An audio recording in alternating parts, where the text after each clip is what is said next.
아프고 분노하는 사이의 해부학. 우리는 왜 정의와 행복을 잃었는가? 현대 한국인을 짓누르는 세 가지 화두와 그 뿌리가 있습니다. 단절된 세 가지 현상, 정의의 부재, 고통, 분노, 이것은 결국 상실과 치유라는 하나의 거대한 서사로 연결되어 있는 겁니다. 국가와 정의라고 하는 차원을 보면 거대한 시스템의 붕괴와 절차적 공정성과에 대한 문제입니다. 두 번째는 사회와 고통에 대한 거지요. 타인과의 관계망 속에서 발생하는 비도덕적 고통과 자유에 대한 패러독스입니다.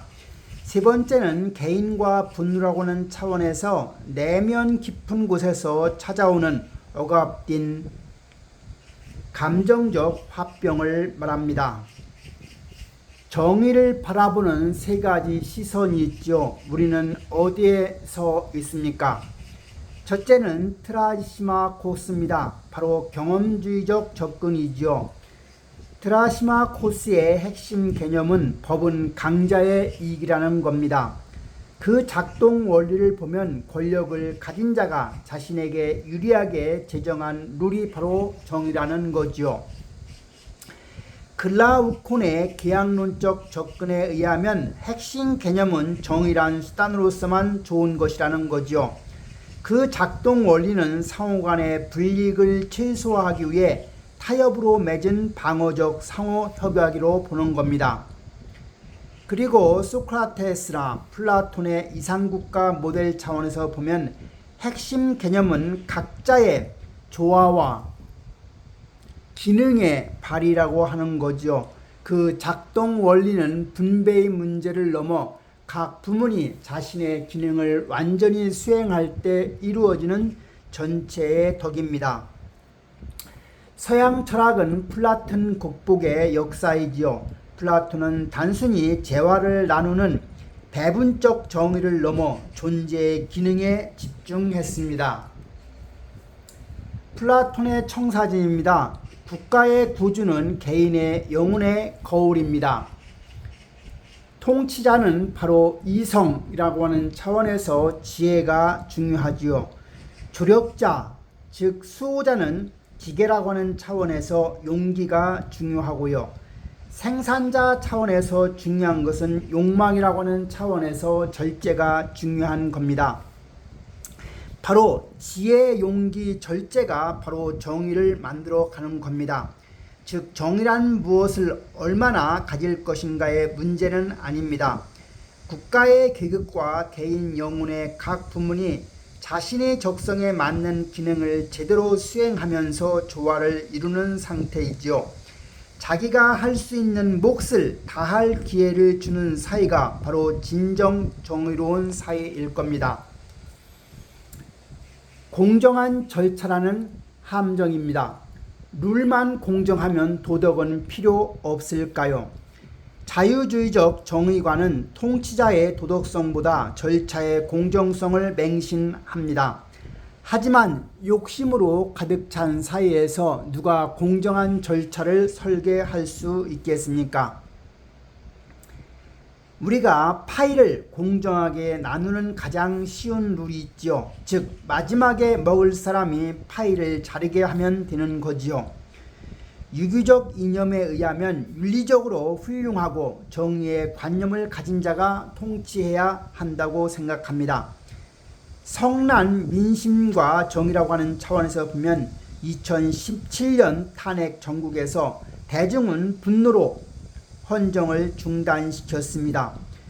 절차적 정당성과 뇌물죄 성립 요건에 대한 면밀한 고찰 없이 분노의 화살을 겨눈 것이 과연 진정한 정의의 실현이었는지 우리 사회는 여전히 뼈아픈 질문을 마주하고 있는 겁니다. 대중은 쉽게 분노하지만 성숙한 자는 연민을 하지요. 하늘에 뛰어든 이데아, 내면을 향하는 나침판입니다. 첫 번째, 이상국가의 불가능성입니다. 완전한 양성평등, 권력자, 수호자의 사유재산 철폐와 처자식 공유라는 파격적 전제는 지상에 실현되기 어렵습니다. 두 번째, 본 템플릿으로서의 국가입니다. 국가 리퍼블릭은 지필의 진짜 목적은 실현 여부가 아니었습니다. 이상국가 그것은 하늘 위에 띄워둔 하나의 본내에 불과한 거지요. 세 번째, 결국은 개인의 도덕 철학이 중요합니다. 우리는 저 높은 곳에 정의를 쳐다보며 우리 내면의 나라를 스스로 꾸미게 되는 겁니다. 정의로운 사람이 되기 위해 나는 어떻게 살 것인가에 대한 답을 찾는 과정입니다. 고통의 진화, 인간은 늑대인 겁니다. 육체적 아픔의 축복입니다. 고통이라고 하는 것은 생명 보존의 수단이지요. 암이나 한센병처럼 통증을 느끼지 못하는 병은 치명적일 수밖에 없습니다. 아픔은 고치라는 경고이자 축복으로 보아야 합니다. 사회적 고통의 저주입니다. 과학 발전으로 자연적 고통은 분명 줄었지만 현대 한국인은 더 아프다고 합니다. 우리가 겪는 고통의 5분의 4는 타인이 주는 겁니다. 자연 재난을 보면 1930년 중국 지진으로 인해서 400만 명이 사망한 경우도 있었습니다. 하지만 인간의 재난을 보면 2차 세계대전에서는 수천만 명이 사망되었고 아우슈비츠에서는 600만 명이 사망했죠. 따라서 자연 재난보다 인간의 재난이 더 무서운 겁니다. 사회적 불평등, 불공정한 법 집행, 강자의 뇌물이 약자에게 직행하는 비도덕적 사회가 개인을 더 깊은 고통으로 몰아넣고 있는 겁니다. 고통이 의미 없음으로 전락할 때 그것은 인류의 저주가 되는 겁니다. 고통과 자유의 패러독스입니다. 타율의 안락함인가 자율의 피곤함인가. 타율이라고 하는 것은 타자의 명령, 남의 시선, 편안하지만 남의 인생을 사는 것이고 자율, 오토노미는 스스로 정한 이상 고통과 피곤함을 수반하며 진정한 자유이지요. 철학적 기반을 보면 이마누엘 칸트에 의하면 자유는 한 상태를 자기에서 계시하는 능력입니다. 네 의지에 준칙이 보편적 입법자가 되게 하라는 거지요. 장폴 사르트르는 인간은 자유롭도록 저주받은 존재라고 하고 있습니다. 아무것도 하지 않는 것은 자유가 아닙니다. 이상과 꿈이 있는 자의 휴일은 즐거운 피곤함으로 가득 차 있는 거지요. 고통을 감내하고 스스로 행동을 개시할 때만 진정한 자유를 얻는 겁니다. 사랑에 대한 오해입니다. 나는 당신을 소유하려 하는가 읽으려 하는가입니다. 이기심으로서의 사랑이라 함은 이타심은 바로 이기심이라고 황지우는 말했지요. 우리가 사랑받기를 갈구하기 때문에 상대에게 요구하는 겁니다. 상대방이 내 곁에 떠나지 않게 묶어두려는 목적이지요. 바로 식별으로서의 사랑입니다. 다른 사람에게 다가가 그의 현존 이에 아무것도 바라지 않는 것이라고 했죠. 밀란 쿤테라의 이야기입니다. 사랑한다는 것은 바로 알려고 하는 거고 알려고 한다고 하는 것은 바로 진정한 행복을 주는 겁니다. 당신은 자녀가 무엇을 할 때 가장 행복한지 알고 있습니까? 가족 구성원 중 나를 온전히 알려고 하는 사람이 있습니까? 가족이 나를 그저 식별만 하고 내면을 읽지 않을 때 존재감은 상실되게 되는 겁니다. 감정의 문화적 나침판입니다. 서양의 구심력과 한국의 원심력이 있죠. 구심력이라고 하는 것은 화살표 안쪽으로 돌아가는 거죠. 즉 자아 중심이고 개인주의 문화, 즉 미국이 대표적입니다. 이 경우에 핵심 감정은 자긍심과 소외감과 수치심이라 할 수 있습니다. 특징은 공적인 자리에서의 분노를 표출하는 것은 극도로 혐오하게 되지요. 이것도 조직의 배치기지요. 그 거절감에서 가장 큰 상처를 받게 됩니다. 원심력의 감정이라고 하는 것은 화살표 바깥으로 가는 것이고 타인 중심이며 바로 집단주의 문화이고 한국이 대표적입니다. 이때 핵심 감정, 즉 원심력 감정의 핵심 감정은 연대감이나 분노 또는 조상 탓이 되겠습니다. 특징은 타인과의 관계를 중시하며 교통사고 시 소리부터 지르는 즉 분노를 표출에 대한 것이 관대하다는 사실입니다. 합리성을 중시하는 미국과는 달리 한국인은 타인과의 관계 연대감을 매우 중시합니다.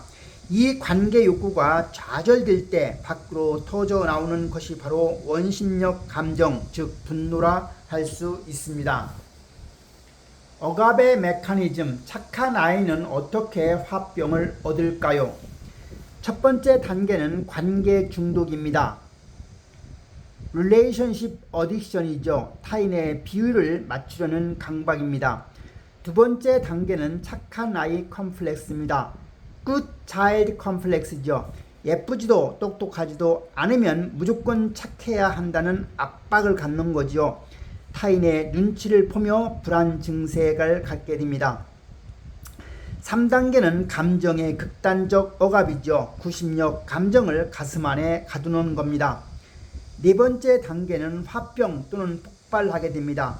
한으로 쌓여 화병이 되거나 억눌린 감정이 묻지마 범죄로 폭발하게 되는 거지요. 치매 걸린 노모의 잔혹한 구전 설화가 있습니다. 노모가 1살짜리 손자를 삶아 닭죽을 만들었음에도 며느리는 화를 내지 않았다고 합니다. 아이는 또 낳으면 된다면서 시어머니와의 관계를 지키기 위해 끔찍한 분노를 억누른 예입니다. 이는 한국인이 관계를 위해 감정을 억압해온 한의 역사를 보여주는 섬뜩한 은유일 겁니다. 뚜껑 감정의 해부학입니다. 분노 아래 숨겨진 진짜 감정 마주하기이지요. 1차 원초적 감정은 바로 구심력입니다. 바로 거절감, 수치심, 이로움, 관계 욕구의 좌절이지요. 주전자 뚜껑 감정은 바로 원심력일 겁니다. 짜증과 폭력과 분노이지요. 첫 번째 케이스는 밤 9시에 남편이 전화합니다. 고추장찌개를 끓여놓은 아내가 바로 뚜껑이 열리게 되는 상황이지요. 진짜 감정은 남편에 대한 분노가 아니라 정성을 거절당한 수치심과 서운함일 겁니다. 두 번째 사례는 교수의 분노입니다. 그만하시죠라는 학생의 말에 교수가 경로합니다. 본질은 학생의 인성이 아니라 지식을 인정받지 못한 교수의 수치심일 겁니다. 분노는 약한 것이 아니라 관계 욕구가 좌절되었다고 보내는 사인입니다. 당신의 분노를 갓난아이처럼 대하시기 바랍니다. 가치 판단을 보류하고 뚜껑 안에 진짜 감정을 가만히 들여다보면 파격적으로 뚜껑이 열릴 일은 없을 겁니다.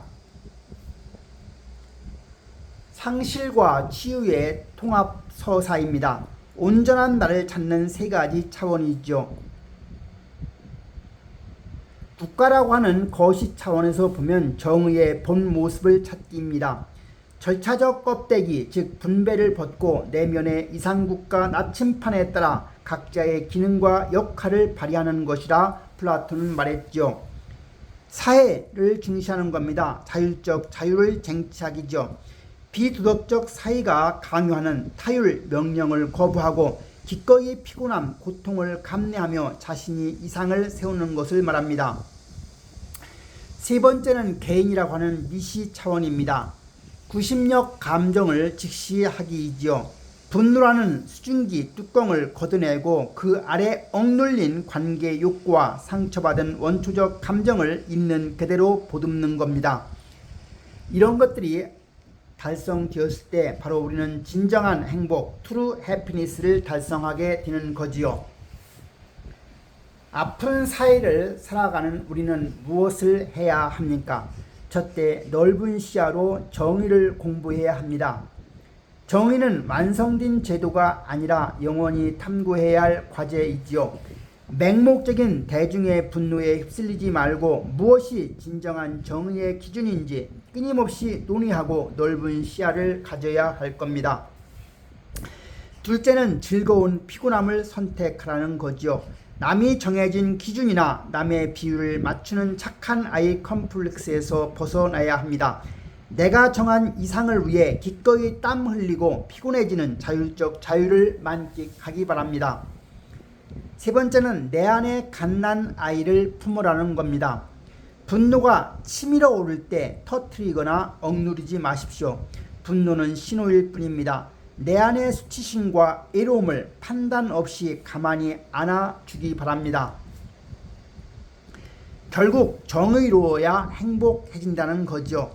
행복은 나의 상태에 대한 주관적인 감정이나 일시적 쾌락이 아닙니다.